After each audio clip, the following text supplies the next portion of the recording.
नमस्कार, स्वागत है आपका। आप देख रहे हैं बहस बिहार की। मैं हूं आपके साथ सुमित झा। सीबीएसई ने छात्रों को बड़ी राहत देते हुए बोर्ड परीक्षा को 2 भागों में आयोजित करने का फैसला लिया है। बोर्ड के फैसले के मुताबिक एकेडमिक सेशन को 50-50% के पाठ्यक्रम में बांटा जाएगा। पहले टर्म की परीक्षा नवंबर-दिसंबर में आयोजित की जाएगी, जबकि दूसरे टर्म की मार्च-अप्रैल में आयोजित की जाएगी।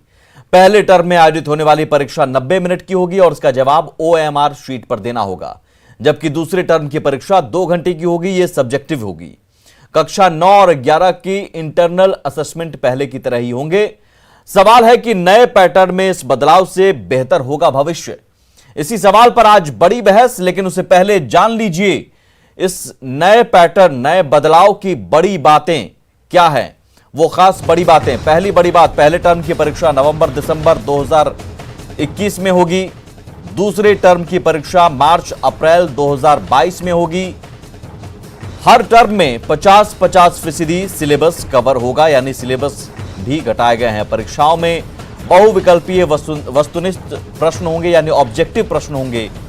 पहले टर्म की परीक्षा का समय 90 मिनट निर्धारित किया गया है, जबकि दूसरे टर्म की परीक्षा 2 घंटे की होगी। हालांकि कोरोना के हालात रहे दूसरे टर्म के दौरान, तो दूसरे टर्म की परीक्षा भी 90 मिनट की होगी और उस वक्त फिर डिसाइड किया जाएगा कि ऑब्जेक्टिव ही लिया जाए। सत्र 2021-22 के लिए भी पाठ्यक्रम घटाया गया है।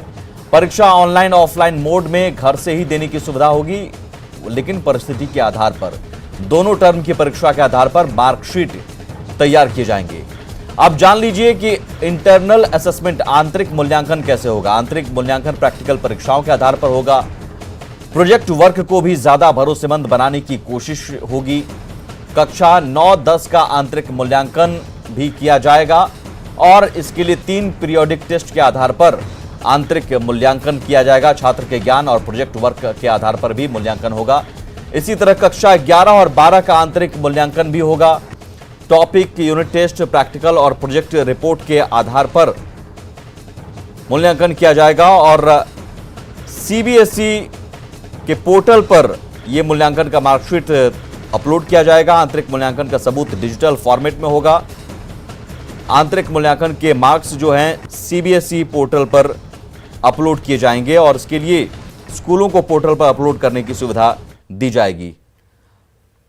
हमारे साथ 3 मेहमान जुड़े हुए हैं। डॉक्टर संजय कुमार हैं शिक्षाविद, दिनेश कुमार राय हैं शिक्षा विशेषज्ञ और पीके सिंह हैं प्रिंसिपल, केंद्रीय विद्यालय बेली रोड। स्वागत है आप तीनों मेहमानों का। मैं सबसे पहले पीके सिंह जी, जो नए पैटर्न है, जो बदलाव किए गए हैं, इसे एक आसान भाषा में आपको समझाना हो, कैसे समझाएंगे छात्रों को, अभिभावकों को? जो नया एग्जामिनेशन का पैकेज सीबीएसई लागू करने जा रहा है, ये एक इमरजेंसी अरेंजमेंट है। अभी जिस तरीके से इस सेशन में 2020-21 का जो सेशन था और इसमें बोर्ड एग्ज़ाम जिस दौरान कराए जाने थे, उसी समय पेंडेमिक सिचुएशन अपने पीक पे था, तो दोनों ही परीक्षाओं को, क्लास 10th और 12th दोनों ही परीक्षाओं को रद्द करना पड़ा। फिर से ऐसी स्थिति नहीं हो पाए और उसके लिए सीबीएसई के द्वारा एक फ्यूचर प्लानिंग किया गया है कि अगर इस तरीके की स्थिति नवंबर-दिसंबर या मार्च-अप्रैल में बनी रहती है, तो उसके लिए इस पूरे एग्ज़ाम को 2 भागों में बांटा गया है। हाफ ईयरली एग्ज़ाम पहले से ही होता था, लेकिन अब की नेक्स्ट टाइम से जो half yearly exam first term का एग्ज़ाम होगा, उसका सीधा कंट्रोल सीबीएसई के पास होगा। सीबीएसई जैसे बोर्ड एग्ज़ाम कराती थी, उसी तरीके से हाफ ईयरली एग्ज़ाम भी सीबीएसई के द्वारा कराया जाएगा।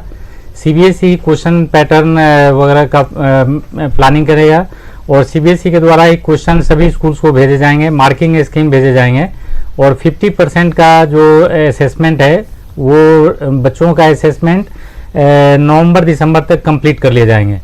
तो अगर ऐसी स्थिति आती है कि एनुअल एग्ज़ाम करा पाने की स्थिति में अगर सीबीएसई नहीं हो, तो ऐसे में इंटरनल एग्जामिनेशन जो पहला फर्स्ट टर्म का एग्ज़ाम हो चुका होगा, तो इससे बहुत राहत मिलेगी और उसके मार्क्स के आधार पर रिजल्ट तैयार करने में आसानी होगा। और अगर पेंडेमिक सिचुएशन उस समय बना रहता है, पीक पे है और स्कूल बंद करने के आदेश जारी किए जा चुके हैं, तो ऐसे में बच्चे ऑनलाइन माध्यम से भी ये कर सकते हैं। तो ये एक बहुत ही अच्छा अरेंजमेंट है और सीबीएसई के द्वारा एग्ज़ाम कराया जाएगा। सभी लोगों का इस सिस्टम में भरोसा है, ये बहुत ही क्रेडिबल होगा, ट्रांसपेरेंट होगा और बच्चे चूंकि मार्क्स प्रोन रहते हैं, हर समय अपने मार्क्स के बारे में जानना चाहते हैं कितना मार्क्स आएगा जी। तो इस सिस्टम में ये मार्क्स स्कोरिंग भी है, क्योंकि एक कंसेप्टिव है बहुत ही। तो ऑब्जेक्टिव क्राइटेरियन जो सीबीएसई ने डेवलप किया है उसी के आधार पे होगा, तो ये बहुत ही अच्छा क्राइटेरिया है। और भविष्य के लिए जैसी अभी की स्थिति है ऐसे में ये सीबीएसई के द्वारा उठाया गया बहुत ही अच्छा कदम है। डॉक्टर संजय कुमार, कैसे आप इसे देखते हैं, इस बदलाव को?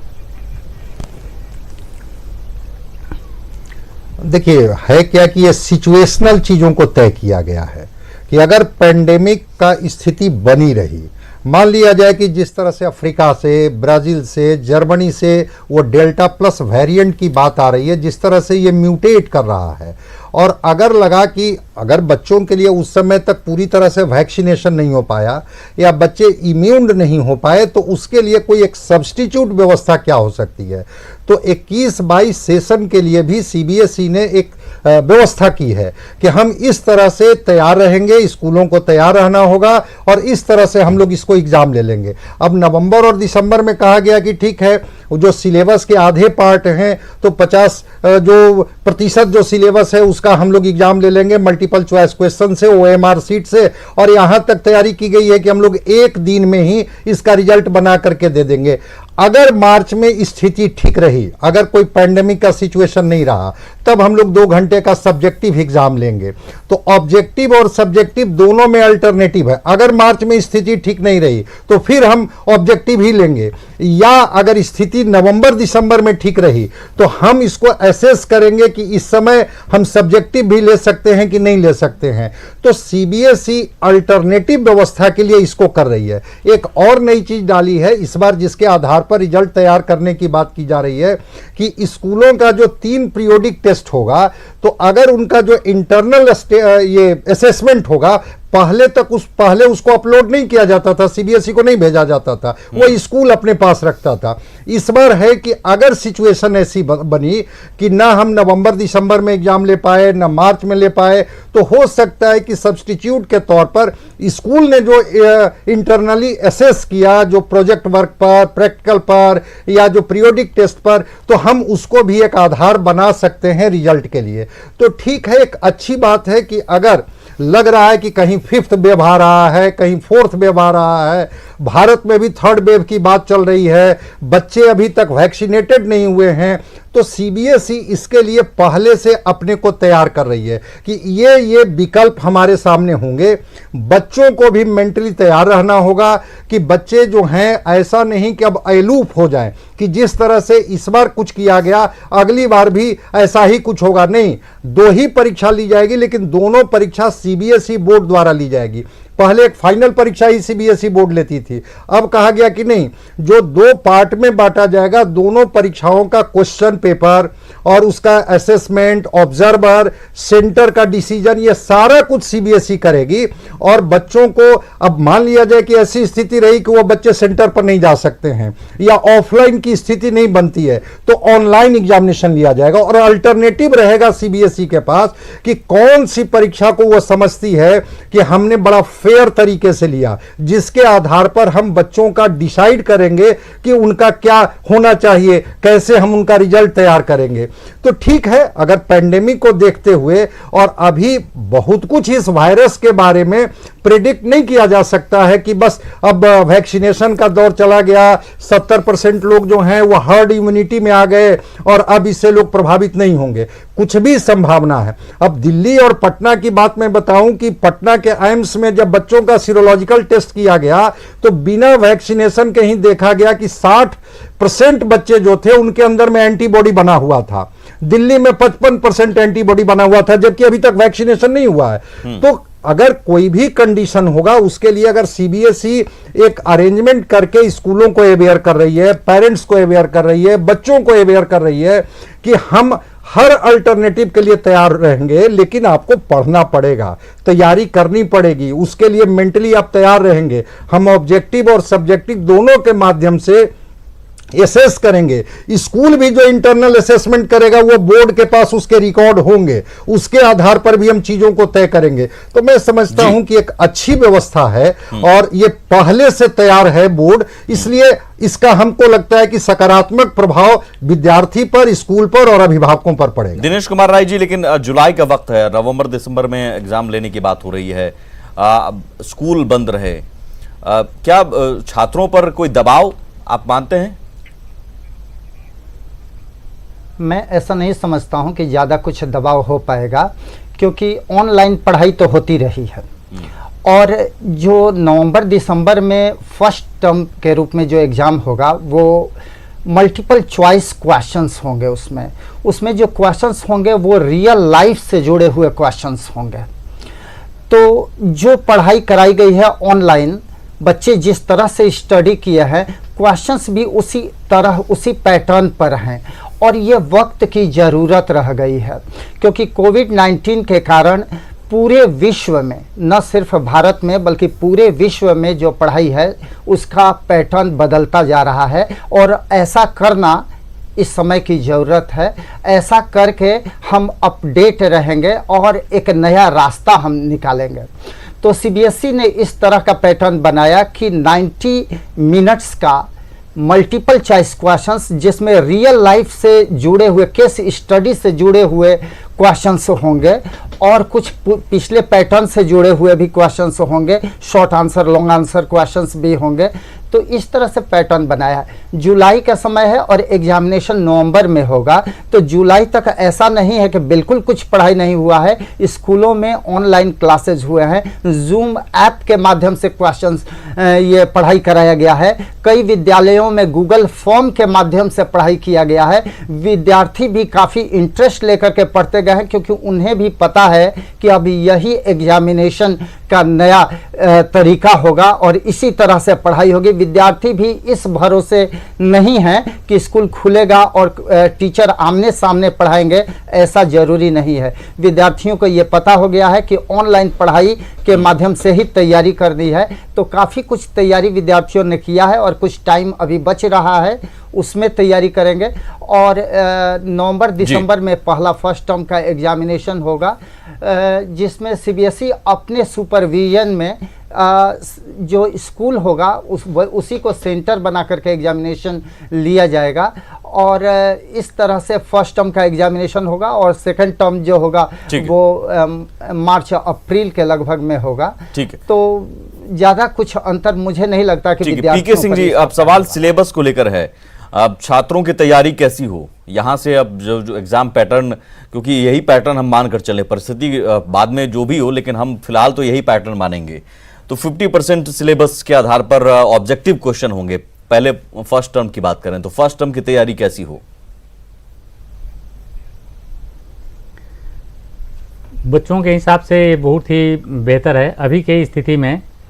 जैसे अभी ऑनलाइन क्लासेस चल रहे थे, क्लास 12 के लिए अभी बिहार सरकार ने क्लास 7 से उनको बुलाने के लिए अल्टरनेट डे पे 50% बच्चों को बुलाने के लिए आदेश जारी किया है। तो ऐसे में अप्रैल में पूरा स्कूल खुला हुआ था और 1 माह तक उनका ऑफलाइन क्लासेस भी हुआ है। तो ये जो क्राइटेरिया सीबीएसई के द्वारा डेवलप किया गया है ये बहुत अच्छा है और ऑब्जेक्टिव क्वेश्चन का हल करने के लिए थोरो स्टडी बहुत ज़रूरी होता है। कौन सा क्वेश्चन किस तरीके से छूट सकता है, इसलिए बच्चों का जो एटीट्यूड है वो उसी तरीके से डेवलप हो जाएगा और वो थोरो स्टडी करेंगे। 50% है, कम सिलेबस रहेगा। फर्स्ट टर्म के लिए कम सिलेबस हो गया क्योंकि पहले बच्चे बोर्ड के एग्ज़ाम के लिए पूरा 100% सिलेबस पे परीक्षा देते थे। अब उनको एक रिलैक्स है, वो अब 50% मार्क्स के लिए पहले टर्म के लिए एग्ज़ाम देंगे और कॉम्पिटिटिव एग्जामिनेशन कैसे कैटेगरी में कैसे बांटे छात्र, कैसे बांटे कैटेगरी में, और क्योंकि ऑब्जेक्टिव क्वेश्चन को लेकर भी एक मुझे लगता है कि छात्रों के बीच थोड़ी बहुत कंफ्यूजन की स्थिति रहेगी कि किस तरह के क्वेश्चन आएंगे, कैसे क्वेश्चन आएंगे। तो आपको क्या लगता है अब इस नए पैटर्न में किस तरह के सवाल आ सकते हैं, किस तरह के क्वेश्चन आ सकते हैं? और 50% सिलेबस जो बांटा गया है उसे हम कैटेगरी कैसे बांटे? चाहे वो ऑब्जेक्टिव क्वेश्चन पहले से ही आते रहे, हर सब्जेक्ट में 20 नंबर 15 नंबर के क्वेश्चन ऑब्जेक्टिव क्वेश्चन आते थे, 10-15 क्वेश्चन ऐसे आते हैं तो बच्चे पहले से ही जो बोर्ड एग्जाम से जुड़े हुए हैं वो उन बच्चों को मालूम है ऑब्जेक्टिव क्वेश्चन किस तरीके से उसको हल करना है। बहुत ही साइंटिफिक होता है ये। जिस तरीके से मैथ में 100 आउट ऑफ 100 मार्क्स आता था, इस ऑब्जेक्टिव क्वेश्चन और शॉर्ट आंसर क्वेश्चन को लागू करने के बाद हिंदी इंग्लिश में भी वैसे ही मार्क्स आने लगे हैं। तो बच्चे अच्छा स्कोर करते हैं। तो और ऑब्जेक्टिव क्वेश्चन को डिवाइड करना बहुत ही आसान है। 1000 क्वेश्चन का अगर बैंक बच्चों को में डिस्ट्रीब्यूट करा दिया जाए और टीचर भी थोड़ा गाइड करें, उनका कंसेप्ट क्लियर हो, सिलेबस पहले से ही 30% कंडेंस है सीबीएसई के द्वारा पैंडेमिक सिचुएशन को देखते हुए, अगर उसी सिलेबस पे एग्ज़ाम कराए जाते हैं तो ऑनलाइन क्लास के माध्यम से भी बच्चे बहुत जल्दी इसको तैयार कर लेंगे। तो उनको तैयार करने में कम टाइम लगेगा, कम एनर्जी लगेगा, उनका कंसेप्ट बिल्कुल अच्छा से क्लियर हो सकता है, थोरो स्टडी करेंगे और जल्दी से एग्ज़ाम के लिए वो तैयार हो जाएंगे। तो मेरे समझ से किसी भी बच्चे को ज़्यादा परेशानी नहीं होगा। या जो बच्चे ऐसे रहते हैं कि जिनको पासिंग मार्क्स नहीं आता है, 33% से कम आता है, ऐसे बच्चों का संख्या बहुत ही कम हो जाएगा ये objective question short answer question की वजह से। क्योंकि वो क्वेश्चन पैटर्न भी सीबीएसई ने बोला है कि वो जारी करेगा, सैम्पल क्वेश्चन पे भी प्रोवाइड करेगा, क्वेश्चन बैंक भी देगा। तो ऐसे में बच्चे जल्दी उसको तैयार कर लेंगे और एक्वाइंट कर सकते हैं और उसी पैटर्न पे जल्दी तैयारी कर सकते हैं। तो मेरे हिसाब से बहुत अच्छा है और इस स्थिति को देखते हुए बच्चों के लिए काफ़ी अच्छा है और मार्क्स भी इसमें अच्छा आएंगे। जो बच्चे अच्छे होते हैं उनको ये ऑब्जेक्टिव क्राइटेरिया बहुत ही अच्छा है। जैसे अगर 1 मार्क्स का क्वेश्चन है, एक क्वेश्चन, तो पूरा मार्क्स मिलता है या पूरा कट जाता है। तो जो भी अच्छे बच्चे हैं उसको 100 आउट ऑफ 100 भी आ सकता है और कम एनर्जी से भी, कम मेहनत करने के बाद भी बच्चे 60%, 70-80% ला सकते हैं। और फेल वाले बच्चे अगर लिमिटेड 30%, 40% सिलेबस को भी कवर करते हैं तो इसकी समस्या किसी भी बच्चे को नहीं रहेगा कि वो फेल हो जाएंगे। ठीक है डॉक्टर संजय कुमार जी, बहुत ही साइंटिफिक है। इंटरनल असेसमेंट के लिए फिर कैसे तैयार किया जाए, क्योंकि हो सकता है अगर परिस्थिति ऐसी हो कोरोना की तो इंटरनल असेसमेंट का वेटेज बढ़ जाएगा। निश्चित रूप से मैं उसी की बात तो मैं कर रहा था कि ये 2 टर्म में भी संभावना तब बनती है जब सब कुछ सामान्य स्थिति होगी, चाहे आप ऑनलाइन लें चाहे ऑफलाइन लें। लेकिन अगर स्थिति बहुत ये हो जाएगी, अब टीचर ही स्कूल नहीं आ पाएंगे, बच्चे को ऑनलाइन भी क्लासेज नहीं चल पाएगा, उनको पढ़ाया नहीं जाएगा, तो इंटरनल असेसमेंट में तो कई चीज़ें होती है, प्रोजेक्ट वर्क है, प्रैक्टिकल वर्क है। तो ऑनलाइन अगर जुड़े हुए हैं, अभी जो स्थिति सामान्य है, तो मोटा मोटी मैं मानता हूं कि स्कूल को एक आइडिया होता है, जो बच्चे उनके यहाँ लगातार 8 साल 9 साल से पढ़ रहे हैं, उन बच्चों के बारे में उनका आइडिया एक तो रहता है। तो वो 3 जो पीरियोडिक टेस्ट की बात हो रही है, वो 3 पीरियोडिक टेस्ट अगर सिचुएशन नॉर्मल रहा तो वो पीरियोडिक टेस्ट, जैसे अभी बात चल रही है कि 10 से ऊपर के स्कूल खुलेंगे, तो जब स्कूल खुलेंगे अगर उनको ऑनलाइन ही सिलेबस कराया गया है तो वो पीरियोडिक टेस्ट अपना ले लेंगे बच्चों का कि भाई ठीक है ऑनलाइन तुमको पढ़ाया गया था, अब थोड़ी स्थिति अच्छी है, अभी तुम आए हो, जरा एक पीरियोडिक टेस्ट हम लोग ले रहे हैं, इसका ये सिलेबस होगा, तुम एग्जाम दे दो। तो जो पहले से 30% सिलेबस तो ऑलरेडी हटा दिया गया है, 70% सिलेबस पर ही काम करनी है। तो जिस तरह से सीबीएसई ने उसको 2 भाग में बांट के उसको हल्का कर दिया कि भाई नहीं, पूरे सिलेबस से आपको एग्जाम नहीं देनी है, फाइनल एग्जाम में 50% दे दीजिए, तनाव मुक्त बच गया, 50% उसका देना है। इंटरनल असेसमेंट में भी स्कूल इस तरह से करेगा कि चलो ये पर्टिकुलर 2 चैप्टर का या 3 चैप्टर का या 1 यूनिट का तुम एक एग्जाम दे दो। इसी तरह से वो 3 पीरियोडिक टेस्ट ले सकते हैं जब सिचुएशन नॉर्मल होगा, चाहे वो बच्चे ऑनलाइन आ जाएं या ऑफलाइन आकर के स्कूल में वो एग्जाम दे दें। और प्रैक्टिकल का काम भी वो करा ले सकते हैं जब थोड़ा सा भी समय मिलेगा, विंडो पीरियड मिलेगा, जिस समय वो बच्चे स्कूल आएंगे या थोड़ा सिचुएशन ठीक होगा। तो ये इंटरनल असेसमेंट की बात है कि अब बोर्ड को भी स्कूल को भेजना होगा, ताकि बोर्ड अब इसके लिए भी तैयारी कर रही है कि सारी परिस्थितियों के बाद भी कोई ऐसी परिस्थिति हो जाए जिस परिस्थिति में न हम लोग टर्म 1 ले पाए न टर्म 2 ले पाए, फिर हम बच्चों का रिजल्ट किस आधार पर देंगे। तो वो स्कूल का जो पीरियोडिक टेस्ट का जो डेटा उनके पास जो लोड किया हुआ रहेगा, उसके आधार पर फिर वो रिजल्ट को तैयार करेंगे। तो अभी तो लग रहा है कि बच्चे, जैसे अब स्कूल बिहार की बात हम लोग कर लें तो बिहार में है कि 12 के बाद बच्चे अगर आएंगे तो जो भी उनको विंडो पीरियड मिलेगा उसमें इंटरनल असेसमेंट कर करके और एक रिजल्ट बना करके बोर्ड को वो अपलोड कर सकते हैं। या ऑनलाइन ही क्लास चलाने के लिए उनको मिलेगा कि ऑनलाइन अगर सब कुछ सिचुएशन है, टीचर सब स्कूल में आ रहे हैं, वो ऑनलाइन बच्चों से जुड़ रहे हैं, ऑनलाइन एग्जाम ले करके उनको एसेस करके और वो बोर्ड को मार्क्स अपलोड कर रहे हैं, तो उसके आधार पर ये कर सकते हैं। लेकिन बच्चों के हित में ये बहुत ही अच्छा इस बार किया गया है कि 50% लोड उनको कम कर दिया गया है। एक तरह से अगर उसको दो पार्ट में बांट दिया गया तो लोड भी कम किया गया है और बच्चों को अवेयर भी किया गया कि आप सुसुप्ता अवस्था में मत हो जाइए कि आप चाहे बेहतर करें या ना करें, रिजल्ट होने की संभावना दिखती है, ऐसा नहीं है। दोनों टर्म का एग्जामिनेशन अब सीबीएसई बोर्ड लेगी, ऑब्जेक्टिव भी लेगी, सब्जेक्टिव भी लेगी। और मैं तो मानता हूं कि जब तक बच्चा थोरो पढ़ा हुआ नहीं रहेगा, ऑब्जेक्टिव में तो बिल्कुल ही अच्छा नहीं करेगा। इसलिए बच्चों को एक तरह से अलर्ट भी किया जा रहा है कि ठीक है, हम ऑब्जेक्टिव लेंगे, हम पूरा का पूरा मार्क्स आपको देंगे ताकि कल आपको कोई दिक्कत नहीं हो, लेकिन आपको थोरो पढ़ने से भी हम अलर्ट कर रहे हैं कि आप थोरो पढ़ के रखिए, तब ऑब्जेक्टिव कर पाएंगे।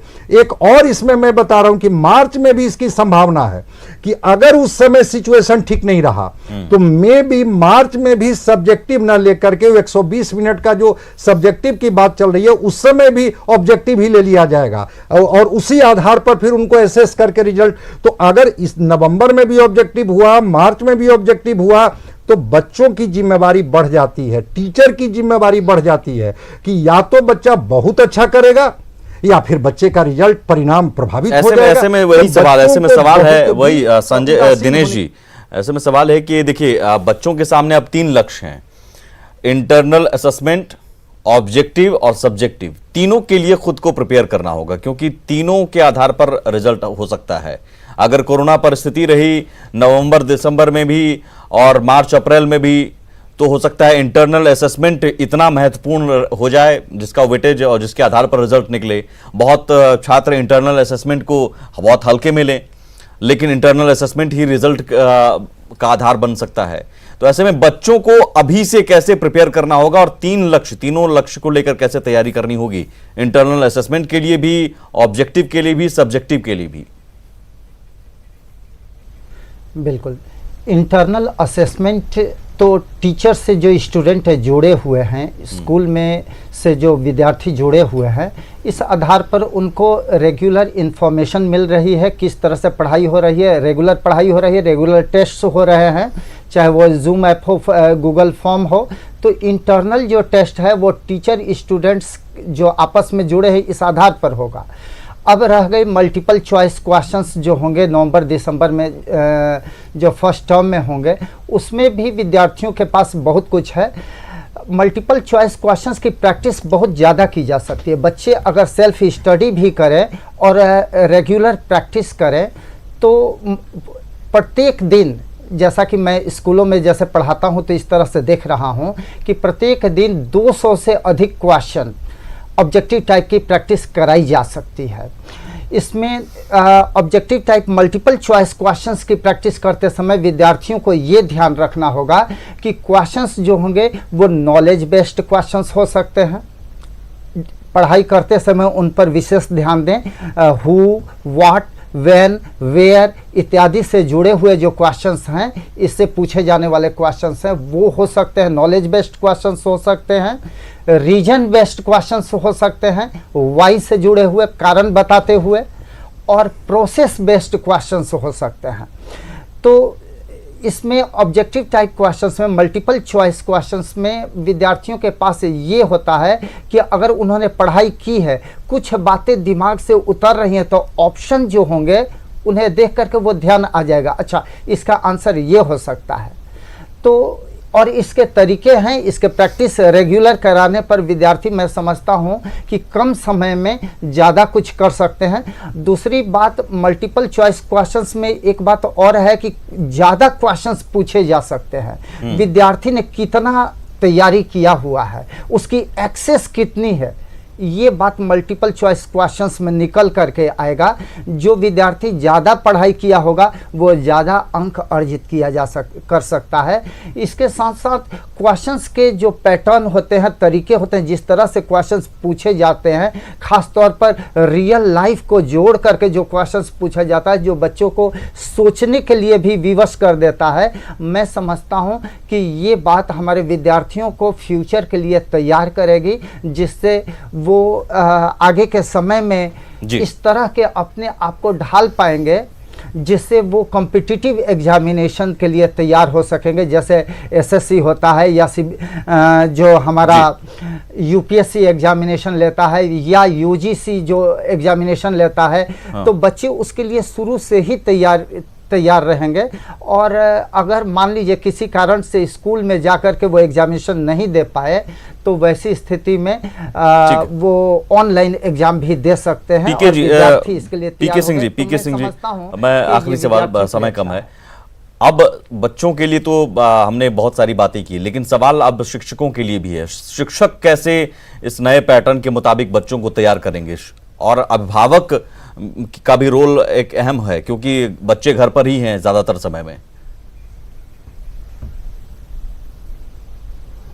जी, ये अभिभावक के जो टीचर्स हैं उनका सिलेक्शन नवोदय विद्यालय है या केंद्रीय विद्यालय है या दिल्ली एडमिनिस्ट्रेशन या अन्य जो पब्लिक सर्विस कमीशन के माध्यम से जिनका अपॉइंटमेंट हुआ है, उनका अपॉइंटमेंट इसी ऑब्जेक्टिव क्वेश्चन के आधार पर ही होता है, ऑब्जेक्टिव क्वेश्चन और इंटरव्यू। तो उनको ज़्यादा परेशानी नहीं होगी। और सीबीएसई ने इसी सर्कुलर के माध्यम से प्लान भी किया है कि उनका वर्कशॉप कराया जाएगा। उनको इस बारे में सर्कुलर जो है उसी के अनुरूप उनका ट्रेनिंग भी कराएगी सीबीएसई, और पैटर्न के बारे में पूरा जानकारी दिया जाएगा। असेसमेंट किस तरीके से कर सकते हैं और इवैल्यूएशन किस प्रकार से इसका होगा, कैसे इसको स्कैन करके अपलोड किया जा सकता है। तो उसके लिए सीबीएसई ने आईटी प्लेटफॉर्म भी बनाया है। उस बच्चों का जो स्टूडेंट प्रोफाइल है वो बनाया जाएगा, जिस तरीके उस एक स्टूडेंट प्रोफाइल में उसके साल भर के वर्क को रखा रहता है। तो उससे अगर कोई एग्ज़ाम नहीं भी हो पाता है तो जो बचे हुए उसके डाटा है उसके आधार पे भी उसका एनुअल एग्ज़ाम का जो रिजल्ट है वो प्रिपेयर करने में मदद मिलता है। तो ये इस हिसाब से बहुत ही साइंटिफिक होगा और बहुत ही स्टैंडर्डाइज होगा, और सीबीएसई के द्वारा ही ये एग्ज़ाम कराए जाएंगे। तो इसमें किसी प्रकार का किसी तरीके का शक नहीं किया जा सकता है। और दूसरी चीज़ ये है कि ऑब्जेक्टिव जो क्वेश्चन होते हैं उसमें किसी प्रकार का कोई भी चोरी करने का कोई गुंजाइश नहीं रहता है। बिल्कुल। तो ये जरूर है कि अगर छात्र मेहनत करते रहें तो बहुत बेहतर ये फॉर्मूला अपनाया गया है, बहुत बढ़िया पैटर्न ये बनाया गया है, जिसके आधार पर सिलेबस का बोझ भी कम है और आपको 2 टर्म की परीक्षा के जरिए बेहतर रिजल्ट निकालने का भी मौका मिलेगा और अपनी मेहनत दिखाने का भी मौका मिलेगा। सब कुछ ठीक रहा तो दोनों टर्म की परीक्षा होगी, नहीं तो इंटरनल असेसमेंट के लिए भी खुद को तैयार रखिए। इंटरनल असेसमेंट में भी अपना 100% दीजिए, और जरूरी है कि अभिभावक भी बच्चों को मोटिवेट करें, बच्चों को लगातार उन्हें पॉजिटिव रखें।